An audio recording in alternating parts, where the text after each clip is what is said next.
What's good, y'all? Welcome back to the Verdependent podcast, where we depend on the Verde and Black for our everyday vibes. This week, we recap Austin's draw versus Portland, reveal and react to some MLS headlines, and preview Austin's away game at Vancouver, before closing out the episode with a stoppage time rundown of the hottest Austin FC, MLS, and World Footy storylines of the past week.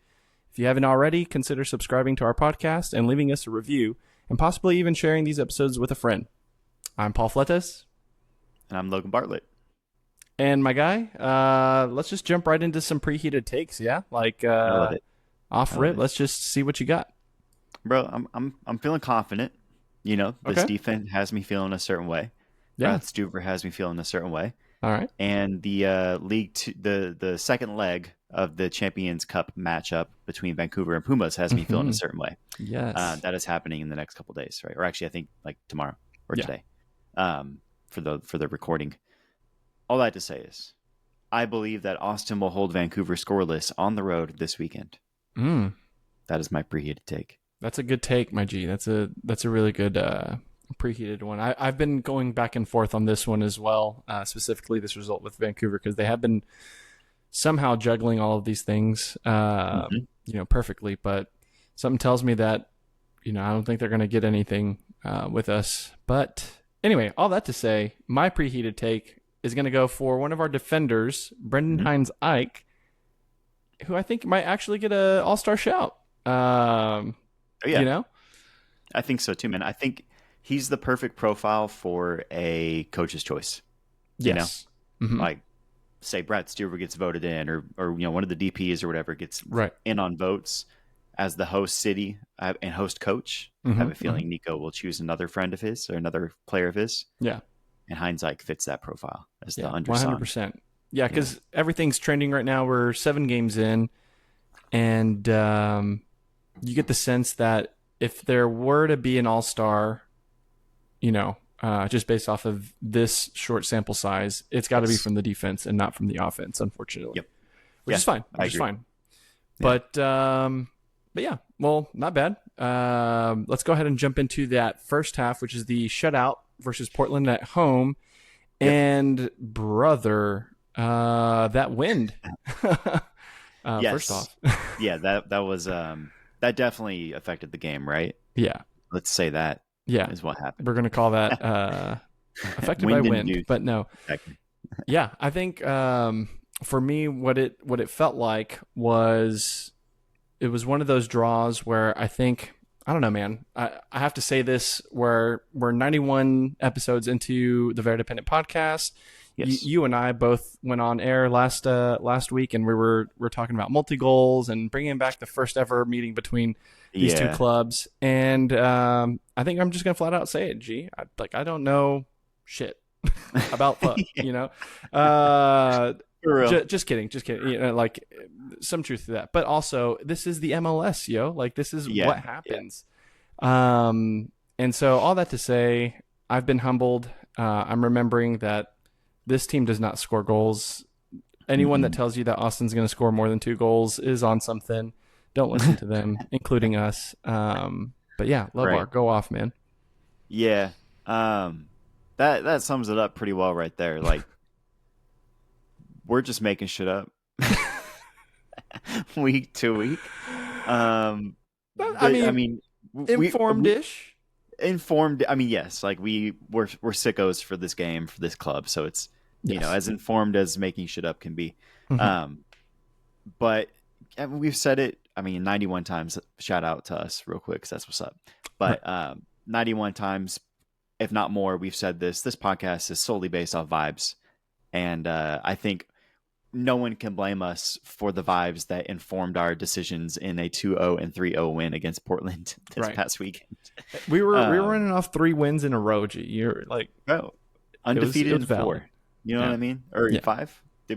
Was the game before that first win a draw? I can't even remember. It doesn't matter. Who cares? Right. Like I said, loosely informed. But yeah, we just kind of ride those waves of the vibes week to week, and you look back at the end result of this game, and I'm not mad at a draw Right. for a very similar club on paper, right? Like in the standings, Hmm. a lot of new guys in their attack as well. A Right. newer team put together with some MLS guys and then international dudes or guys from other leagues that have come in and beefed up this roster after significant change. And that's exactly what happened to us, right? Our Sure. multiple of our best players and multiple DPs have went out the door. Hmm. Um, this offseason, we brought in a lot of new faces, and um, it was just two clubs that are performing very well despite those circumstances, facing off against each other on a randomly cold April night. So, Right. Yeah. you I, know, I feel that, man. No, I feel that. I think for me, looking at this, there are many ways that we can slice this. I'm gonna always trend to like a more positive outlook here. always. I look back at Portland's last two results. Both 3-goal winners Mhm. essentially. So from that aspect, they were always coming up against an immovable object in Austin FC's defense, and we held them exactly to that. No shots really ever. I mean, you can count that Kamal Miller header as kind of like the highest chance, but Yeah. ultimately, I mean, I think we did a really good job of keeping their chances poor at best. But I don't know. I I just feel like this offense is still doing okay. Like as much as we like to lament and go like, why aren't we scoring goals? I to go back to 2022. This is a scenario where Driussi hits a ball towards a goal and it just go or towards the net and it just goes in. We've seen that before. Like those chances, we were overperforming, right? And now it's just the opposite. We're still getting good looks, game in, game out, but Yeah. for whatever reason, it's just not happening, right? And it's nothing to do with the talent, I would say. But you see them generating chances. I think it's going to happen. I'm not worried about it. And and Yeah. and color me a new fan, a renewed fan, right? Osman Bukhari, bro, you are not. We've already said this last week, but like, I'm not worried about any of our attackers right now, bro. Like, they're going to be fine. Yeah. Anyway. No, I agree. I agree. I'm trying to find the XG numbers for this year, just quickly Mhm. through FOTMob. I'm not finding it, but I'm going to go out on the limb here and just guess that we're underperforming our XG this year Yep. to date. Hmm. I And feel that. in the 2 or 3 games that we haven't scored, looking at the statistics in them, we've had well over or at least one XG, one goal XG, Hmm. if not higher, right? And that alone is going to bump up that XG versus actual goals scored. So Yeah. I think it's a case where we're just underperforming for now. The quality of shots we're getting aren't bad. I think guys just are struggling to get in on target at times, Hmm. or it's just not the it didn't pan out for whatever reason, right? We Yeah. had 11 shots last game against Portland. Only one was on target. I think more often than not, that won't be the case, right? If we Right. get 11 shots, we should expect to see 3, 4, 5 on target at least, Yeah. and a goal out of it moving forward. But shout out Brad Stuver in this game. I think he had 5 or 6 saves on the game, which Hmm. has to be up there for the highest, if not tied for the highest number of saves in a game so far this year. Yeah. Oh, This was for this definitely year. a game Yeah. that, Yeah. Yeah. yeah, for this season, yeah, Hmm. specifically, definitely a game that we could have lost without him. Sure. Not that Portland created the best chances of all time, but like that Kamal Miller shot in the 95th minute, Yeah. right? That's on target. It's got pace. If Brad Hmm. Stuver isn't locked in, that goes in. So Yeah. definitely a Brad Stuver game that, like, okay, defense did well. It wasn't one of those crazy games where Stuver has nine saves and Right. multiple close chances, but still, yeah, defense did well. Stuver saved us. Um, Yeah. just one of those games where the shots didn't hit the target, Yeah. and it is what it is. Well, and Lobar, you mentioned this off air, but kind of remind us what the defensive records were for like Nico Esteves clubs, Mm, managed teams. So like obviously FC Dallas yeah, before they sacked him, and you were mentioning a really good point about that. yeah. This was actually from the post game press conference. Nico pointed this out himself, right? I Hmm. think think in response to a question that was, questioning or just asking if the offensive is gelling or something along those lines. Mm-hmm. And he said that this club, he always prioritizes defense, right? That's been his key. It's like, if we can have a strong defense, we can do well from there. Yeah. And looking at 2022 and 2023 with Dallas, in 22, Dallas was the best defense in the West, Mm-hmm. second best in the league in terms of goals allowed and other metrics. In 2023, he led the second best defense in the West and third best in the league, right? So, I think I wouldn't have guessed that, having only watched Austin or Dallas play against Austin those Right. years, because Mm-hmm. there's always that heated rivalry, right? And like more goals scored than not. You think of that 5-3 loss in 2021. Mm-hmm. Granted, Estevez wasn't coached then, but just those are the types of games that I recall when I think of playing against those Dallas teams. Right. But the stats speak for themselves. Yeah. For themselves, like it's Nico leads defensive teams, and we're seeing that already with guys who have been on this team for a long time. Yeah.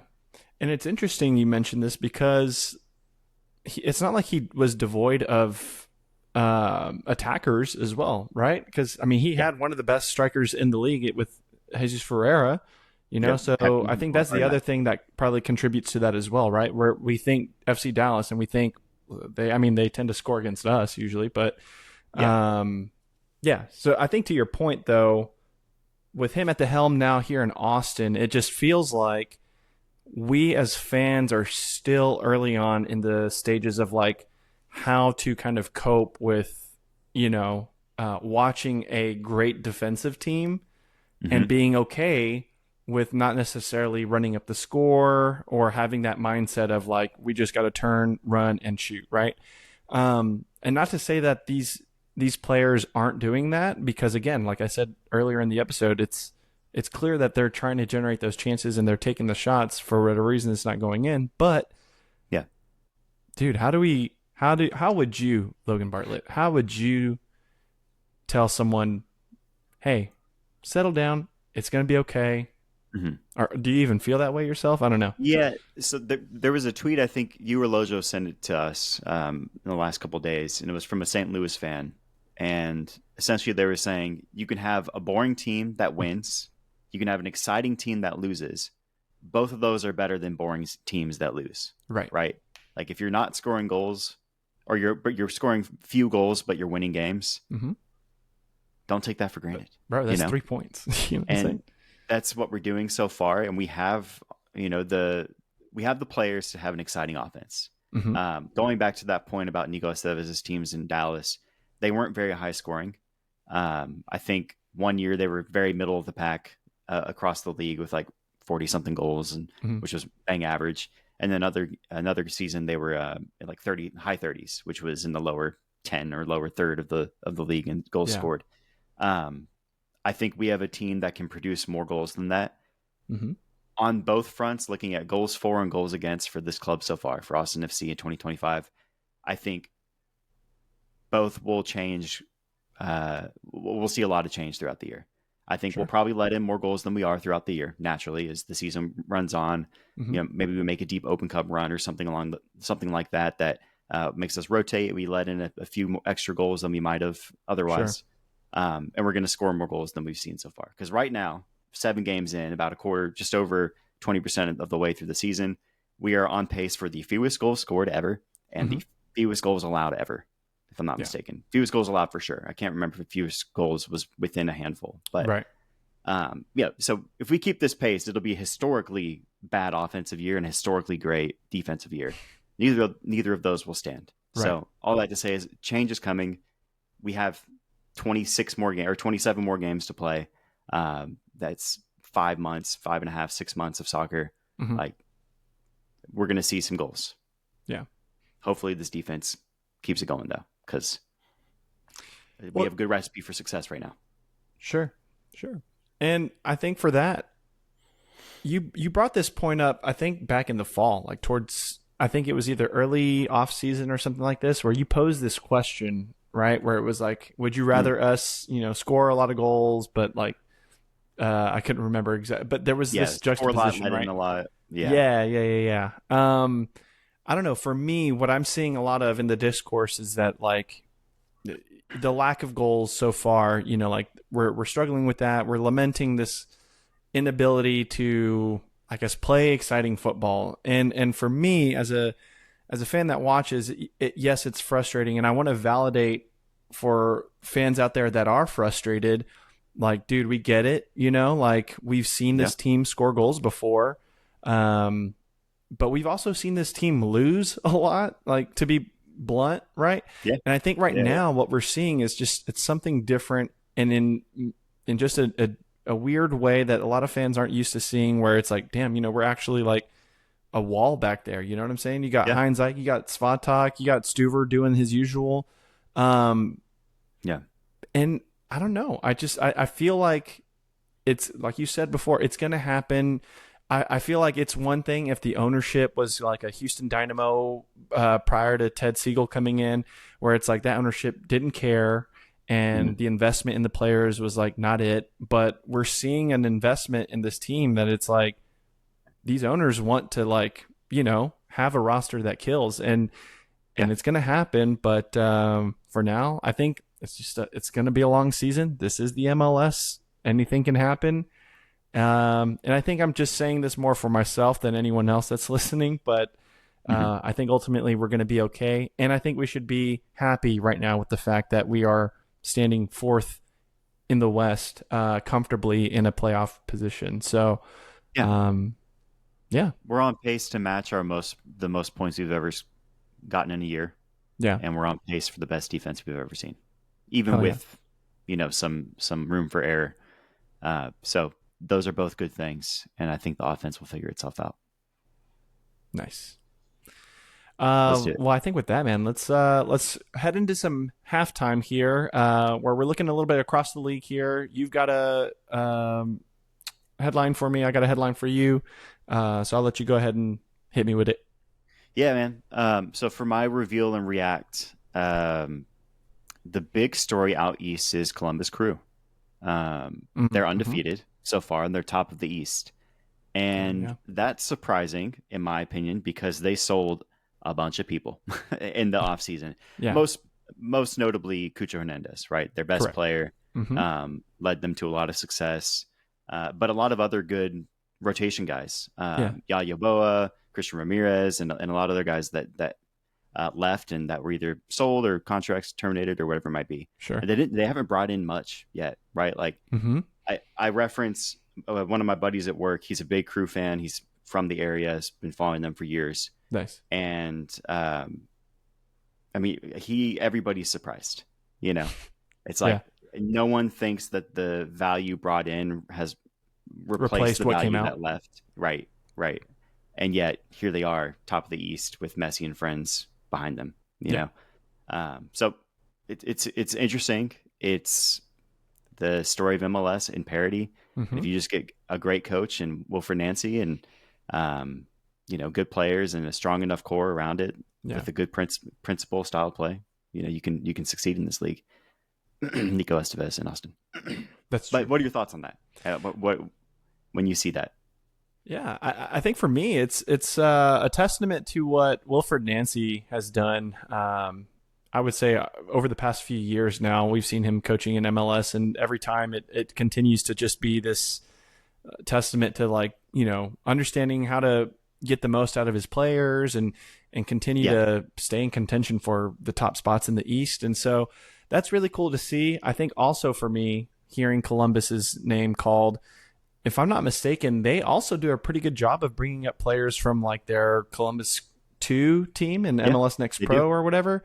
So that's exciting too, because looking at us here locally in Austin, we haven't yet really tapped that pipeline. It still might be early days yet, but it would be really cool for us to start seeing the likes of, like a Micah Burton or whomever, a Riley Thomas, to come up and start contributing in a meaningful way to this club. But no, that's badass, I guess. Yeah, that's a good point on the second team and the academy pipeline too. I think we're still such a young club in the grand scheme of things, and the positions where we've seen the most consistency are the ones that tend to be occupied by that type of development, right? Left back, right back, goalkeeper. Yeah. Just thinking of Columbus specifically, right? There, a lot of their defensive line is or next Pro 2 guys, Patrick Schulte, right? Like Mm-hmm. all guys that came up and made their way up the different ranks of the club, and we've seen steadiness in Yeah. that back line, and like the positions that tend to be DPs, U22s, like the attacking, we have spent all our money on DPs and U22s, right? So Right. like there hasn't been much opportunity outside of the CJ Fogery, Jimmy time, and Mm-hmm. I think that's really it historically. Yeah. Yeah. So, and then we had the young guys like Danny and Owen and Berhalter and all the other dudes that started with the club and took Mm-hmm. up all those spots and all the minutes for the young guys. So anyway, so I think as time moves on, we'll start seeing that become a thing, like Damian Loss and dudes like that getting opportunity. But anyway, what's yours? Yeah. Share. Yeah, man. So I think I often forget that the league is its own entity with its own birthday and things like this. And if I'm not mistaken, I believe Sunday the 6th was our 30th or MLS's 30th birthday. And so, yeah, I just thought it was cool, as a reminder to myself, but also, to our listeners, where it's like, yeah, man, this league is up there. Is it 30 or 29? I have to look at this real quick. That's a good question, actually. I think 96 was the first season, so this would be the 30th season. Yeah, that sounds right. Yeah. Yeah. Right, because same with J League, right? Yeah. But yeah, I just thought that was really cool. They did a commemoration for the San Jose match. When they clapped DC 6-1. Oh my God. Crazy. Great way to celebrate. Yeah. Because I think was that the first game ever in MLS history? Was the San Jose Earthquakes or Clash, whatever. But yeah, I just thought that was really cool. And happy birthday MLS. Yeah. And without you, we don't have our Austin FC. Without Austin FC, bro, I don't think I'd meet you or Lojo or any of my good friends. And gotta give thanks to that. You know what I'm saying? It's true. Shout out sports ball. Exactly. Also shout out San Jose for giving Houston 2 championships. That was cool. Can't get it because they brought the team, the exact roster from. Anyway, that's right. Explaining jokes means the joke is good. Always. And then also I want to shout out the active leading goal scorer in the league, Joseph Martinez, for getting a hat trick in that game. That was crazy. That was wild, dude. Yeah. Yeah. He still got it. Adding more to his tally. Mm-hmm. We passed on him in best ball. We sure did, dude. Dude, let's not talk about best ball right now. All right, anyway. What we'll do is instead go over to a quick break. But when we come back, we're going to talk more about our Vancouver match preview. And so stay tight. We'll be right back.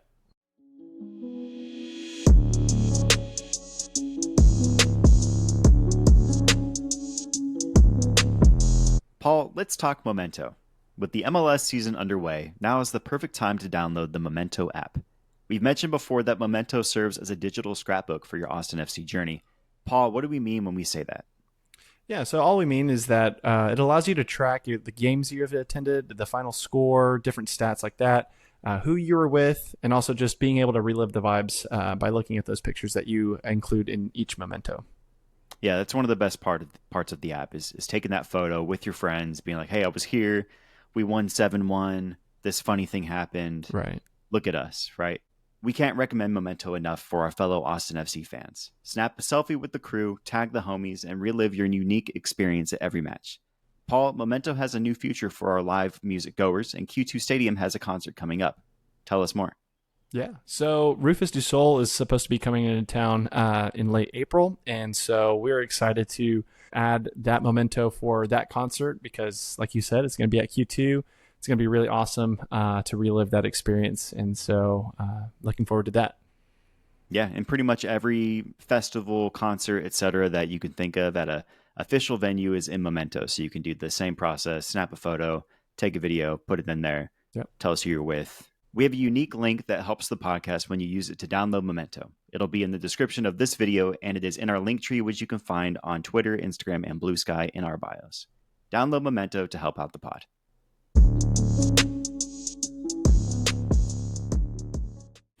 And we're back, eh?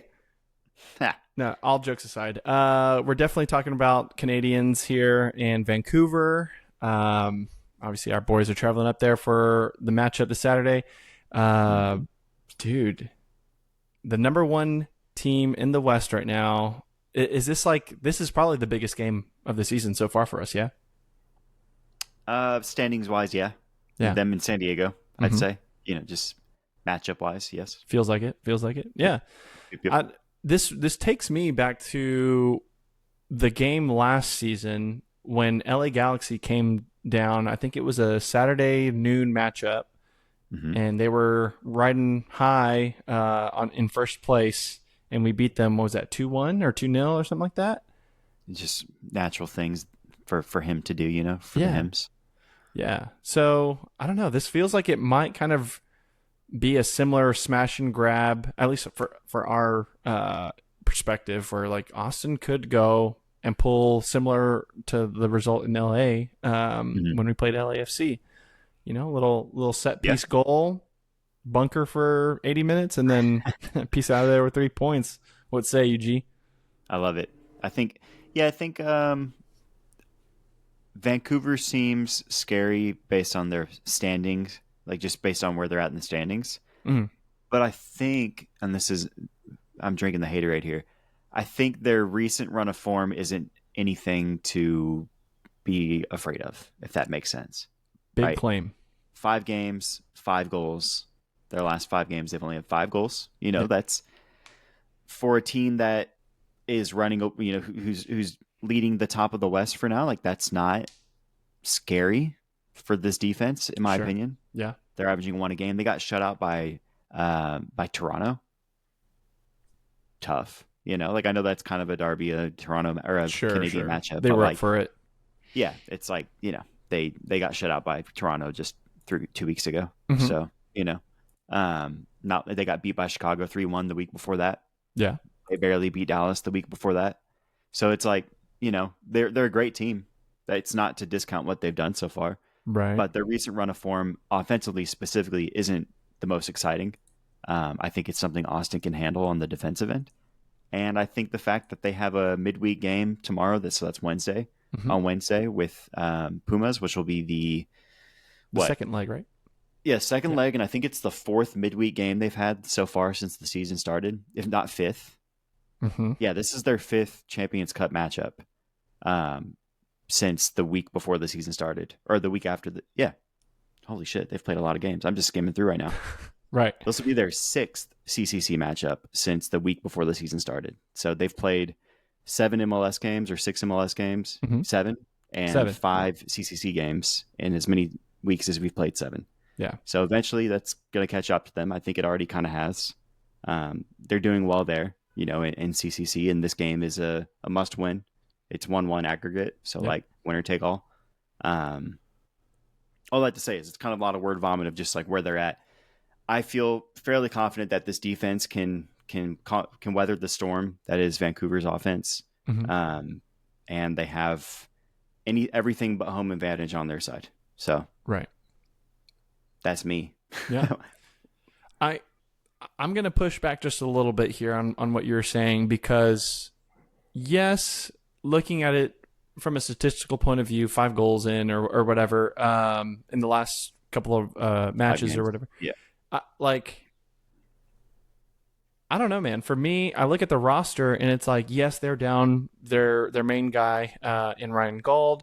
They've got a Mhm. couple other injuries stacking up there, but they are still somehow managing to get production out of. And when I say production, this is purely just off of a goal output standpoint. But Yeah. 10 different goal scorers, dude. In 7 games, By committee, it's great. it's a good shout, and I think early on it bodes itself to.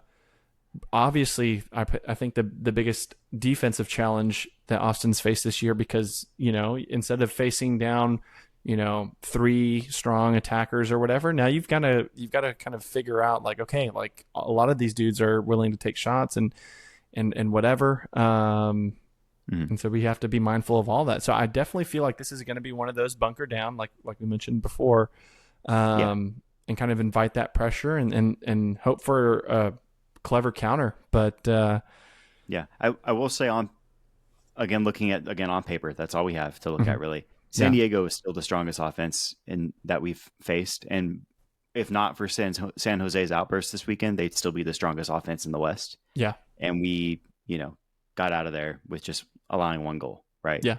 And they've been on a great form Hmm. before and after that in terms of goal scoring consistently.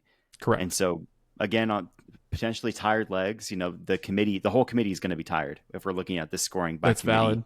output and not having that guy that you can just say, okay, I can get the ball to Josef Martinez and he's going to score some goals for me no matter what, or Hmm. get some shots off. Not having that guy. I'm thinking from Austin's defensive perspective, right? Hmm. This defense right now, in the form that they're in, the confidence that the team has defensively, they know they're good there, right? Yeah. And I think Nico is and the coaching staff are continuing to build that trust with this unit and saying, hey, 7 games in, we've allowed 3 goals. That's incredible. That's Yeah. impressive. That's the best in the West. You know what I mean? Right. And it's not a fluke. It's earned. It's deserved. If Agreed. not, it should have been 2 goals, if not for that 1 goal in Portland. Yeah.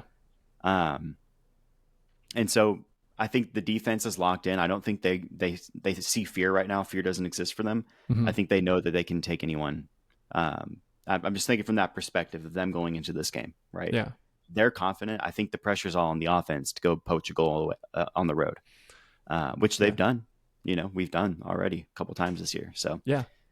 I think we have the recipe for success against a team like Vancouver, San Diego, et cetera, teams we've played already. Hmm. And I think it's just on the offense to make it happen to get us 3 points. But I think defensively, we're there. Yeah. That's Up for the valid. challenge. Yeah. Yeah. I think also you have to keep in mind, while you mentioned up their involvement in CONCACAF Champions Cup play, looking at their early season form, when they went 4-1 against Portland Timbers, and that Yeah. was a Portland that was still early on, like they were struggling, right? That was their home opener. They poo-pooed Mhm. on their 50th season, whatever anniversary. Then they Yeah. play, the frauds that are LA Galaxy, and then CF Montreal, So they've also had a little bit of a good, good luck Cushy in schedule. yeah, their schedule. But all that to say, I mean, they're beating the opponents in front of them, and so I think for us that challenge is there, all the same. But I think, I don't know, man. I don't want to get into the prediction game too early, but I get the feeling that I wouldn't be surprised if this is a game that's very similar to the Portland one, where it's kind of like back and forth, not the most exciting watch. It might be one of those games where you put on the TV and you might start cleaning the house around a little bit or whatever, or just check your box score on your phone and be like, "Oh, Austin won. That's nice." Yeah. You know? Unless you go to the LV watch party this weekend, Ooh. which is where we plan to be. Yeah. Well, I plan to be there. I think you'll be out of town, right? I'll be out of town, but yeah. Yeah. Talk to the folks about the watch party. Well, I know the game's this Saturday at 6:30. Mm-hmm. I'm going to be completely honest. I don't have the details in front of me, so we're going to figure it out right now as we're talking about it. I But got you. I'll pull this you up, weekend, G.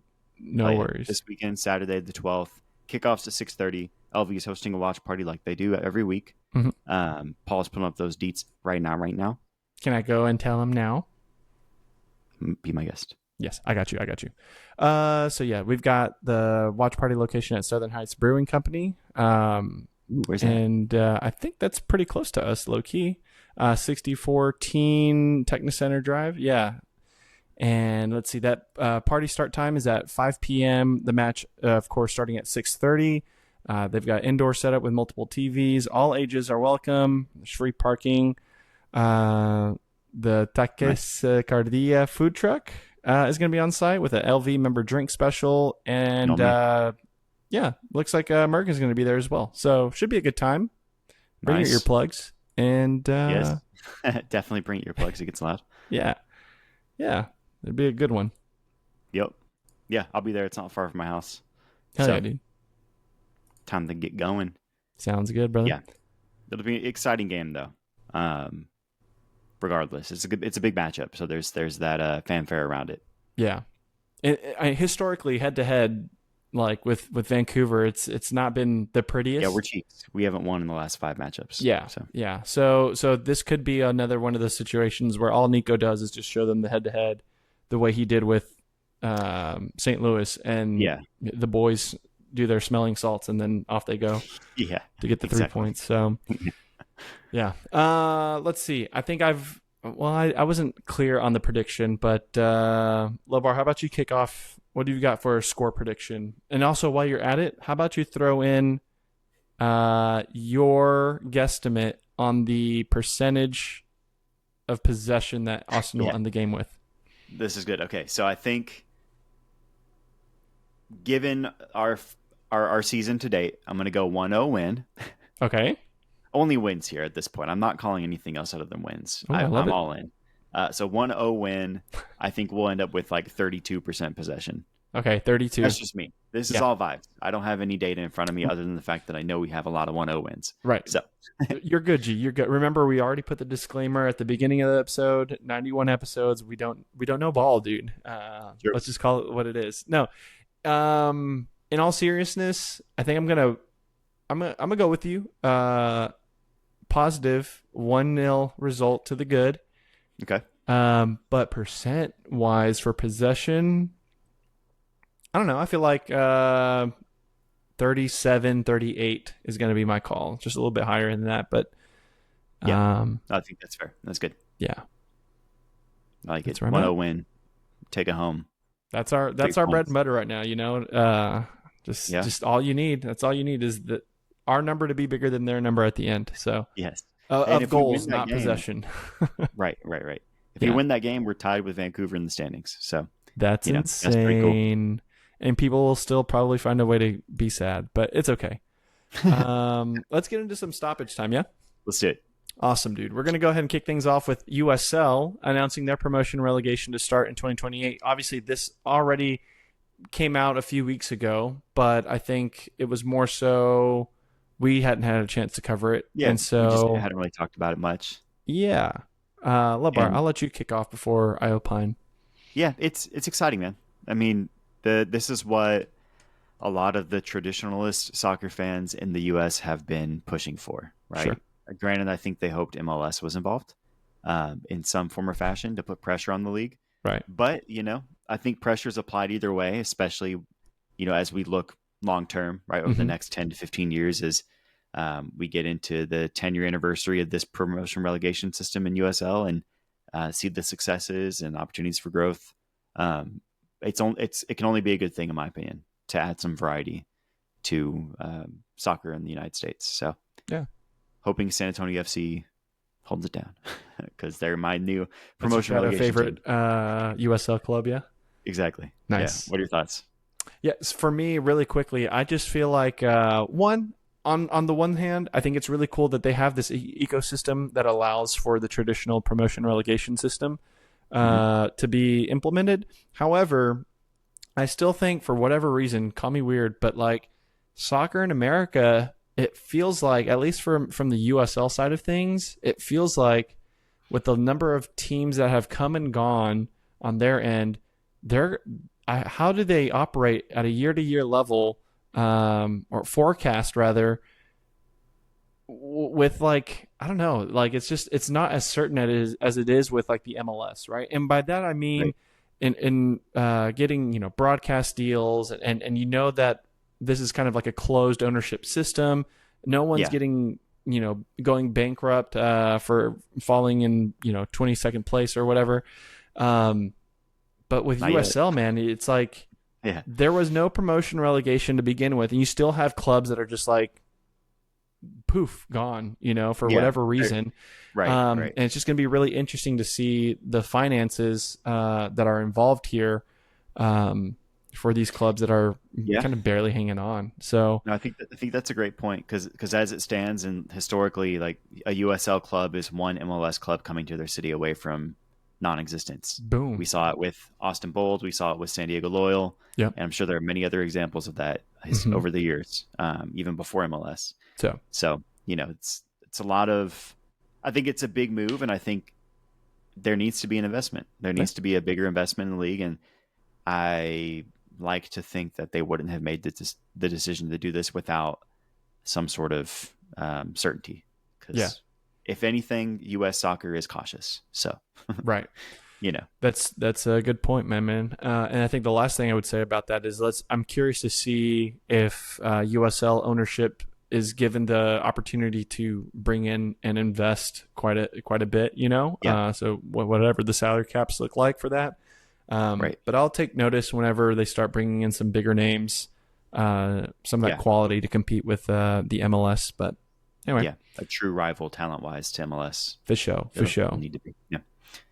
But yeah, looking in international play, we've got the U.S. women's national team beating Brazil 2-0.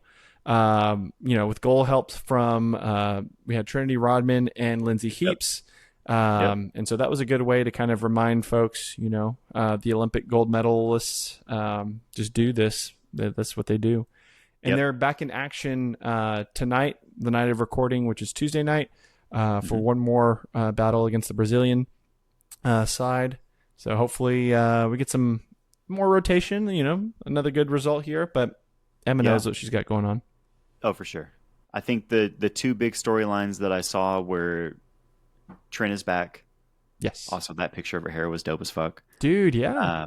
And then two, the comparison looking at this friendly, the U.S. women's national team friendly attendance versus the men's national team for Nations League. CONCACAF Nations League game was like it was ghost town in that stadium. Yeah. And this one had, tens of thousands of people at an NFL stadium. 1,000, I think. Yeah. Yeah. So, tough.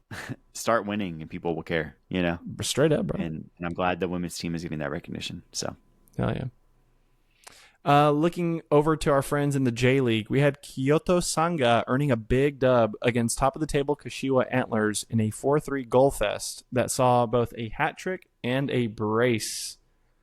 So yeah, this game was dope as really, really dope. I was looking at their little stories that they have that kind of recap the game, and dude, these guys were hitting bangers on each other, and just J League is just such a creative league. It almost, and this is very uninformed, but it almost looks staged at times because of how bad how bad the goal scorers make the goalkeeper look. Just watching those, like the keeper, the moment he gets scored on, he just like starfishes on the ground and is like so dramatic about the fact that he just got dunked on, and it happened 7 times. You're just describing J League Brad Guzan, my guy. Yeah, no, straight up though. It was very funny to watch over and over again because all the highlights were goals or shots on target. Yeah, or not even on target, like just crazy ass shots that missed. But just a fun game, and it has long-term implications for the top of the table, right? We were talking last week that Kashiwa Antlers were top of the table and doing well this year. Kyoto Sanga they were middle of the pack, and this one win pushed them up the table into the top 8 or so. So it's just a big win for a team that needed it, and it's fun to see this parity, and it's just a goal fest. Who doesn't love a goal fest? Well, and I was just going to say to that point of goal fest, it's free to check out action in the J League, and if it truly is goals that you are pining for, just have a look at the J League, because it's not happening right here in Austin just yet, but Facts. Anyway, looking over to our other league that we do correspondence for Serie A, we have a big player, Inter Milan, winning the first leg of the UCL semifinal at Bayern Munich. Lautaro finishing off a very fine Marcus Thuram assist with that outside of the boot banger. Yeah. Say more on this, Lobar. Oh, I mean, you see an all caps tweet of like, stop everything you're doing and watch this goal right now. Right. And then it's just perfect timing of, oh, we're about to record, and oh, it's Inter Milan, and oh, this is a absolute beauty of a goal. Yeah. Sweaty, outside of the foot, lunging. I would have torn a PCL or a hamstring doing that move. Easily. And this dude that's my age or younger, I don't even know, just dunked on the keeper. Top bins, top corner from the left side of the box. Just beautiful. And well deserved for an all caps tweet. So yeah, that whole sequence was wild, and I think to me the most impressive of that was actually the vision from Thuram to see the oncoming run It's a little from back heel flick, kind of, sort of. yeah. From a Just cross perfectly in. set Yep. him up for that. It was great. Yeah. Um, Yeah, it was hot. yeah, and I know we don't have this listed on here, but I think two of our like least favorite clubs ever to exist in Madrid and Arsenal. Arsenal Yeah, yeah. duked it out today, and so I'm really hoping that between Inter or whoever, like anyone but those two, Yes. continue Whoever on. wins But this matchup, take it yeah, all the way. please. But shout out Declan Rice for 2 crazy free kicks. That was But also he's wild, still dude. Yeah, shit. those are actually some good kicks. So Yeah, yeah. He's still that's shit all though. I'll say on that. Still Yep. Declan Rice and beans, and I told him that to his face. What's up? Let's see. Moving on, we have. Oh yeah, thank you for putting this. Matt Doyle opining on Austin FC's roster needs before the window closes in 2 weeks' time. Lobar, did you get a chance to read that or check that I out? did, yeah. I think they're spot on, man. They said that we're thin in central defense and we have to spend resources there. It's true. We got rid of Leo Väisänen and we're one injury away from being from calling up Antonio Lopez or Gomez or whoever. Gomez, yeah. We're one injury away from that, and that's not ideal. Yeah. So I think we need to replace Leo Väisänen in terms of just a rotation player, rotation first team player that can take up some minutes, and especially as we get again looking into May and get into Open Cup, like I would rather I want us to take that seriously and take both competitions seriously. Agreed. And seriously to me doesn't have Gomez in the starting lineup. So a little respect, please, my guy. Respectfully, no, he's a fine player, but I hear that. He's even Leo Väisänen I'd rather have. So yeah, all that to say is they're right. We need central defensive support. I think also too, Ilya Sanchez will be a boon there for us if we don't sign somebody in the next 2 weeks. But knowing that the defense is what's going to take us far this year, I want us to have the resources needed to weather any setbacks. So with Dessler out already, right? Like we're calling up Riley, and having him sit on the bench just in case. But already that makes me nervous. So sure. We're one heavy stretch away from a tweaked hamstring. Yeah. On either side of the defense. So yeah. They're right in my opinion. What do you think? I feel that. I'm gonna say maybe I'm living on the edge here, but I'm trying to channel my inner like Seattle Sounders fan here, where it's like they have such a good academy. It's like it's okay if some kid gets a call up because they're gonna go out and ball out and prove to the fan base it's like, hey, I'm here by the way in the second team. So I feel like Gomez would be a good shout. I'm gonna be honest, I haven't seen enough Austin FC 2 to feel really confident in that statement I just made. But all that to say is that it's okay because again, like we mentioned before, this league it's a long season, it's arduous, and the open cup competitions only add more complexity to that. But It's true. Yeah. But to your point, I do think the need for bulking up defense is correct. So Uncle Tone, if you could, please, a few shekels, in the defense. Yeah. Exactly. I will say I was surprised they didn't call out the offense, and how could you? Glad they didn't. Yeah. Like there's nothing else to do there other than produce. Exactly. We can't bring in anybody else. Right. Like, you got to just do your job. Yeah. So yeah. Defensively, they're spot on. Yeah. Good point. And we're going to go ahead and close this out with Chelsea men drawing at Brentford. If you thought the Austin FC game was boring, gosh. See, that game was worse. This game at 8 a.m., 3 hours of sleep. After 3 hours of sleep, hanging out with your bros, like that's not what you want to do. But the breakfast was great. Breakfast was great. Shut up, Paul. Yeah. And also we had Chelsea women's also doing another draw against West Ham United. They are still undefeated. Yeah, with 4 games left to go, and they just might do it for the first time since 2017, 2018, I think was the last time they went. Yeah, that's right. No defeats. It's crazy. Yep. Yeah, it's crazy.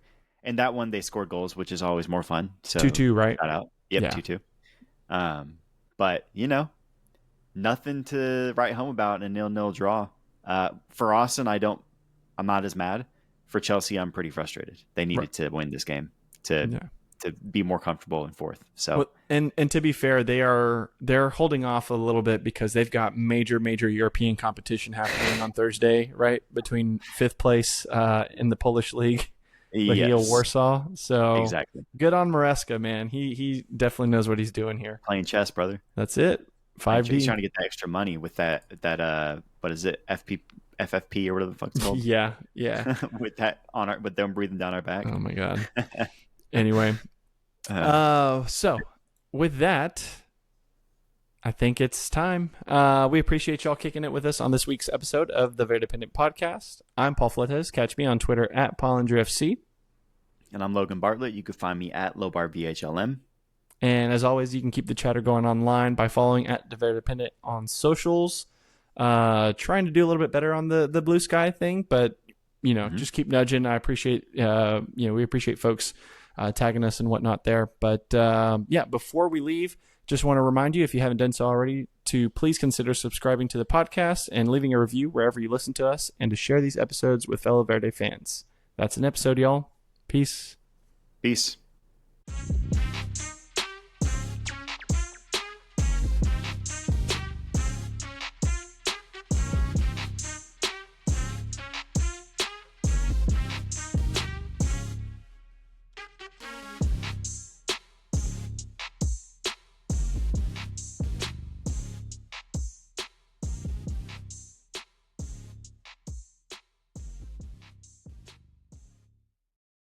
Oh, why are you screaming at me? Oh my God.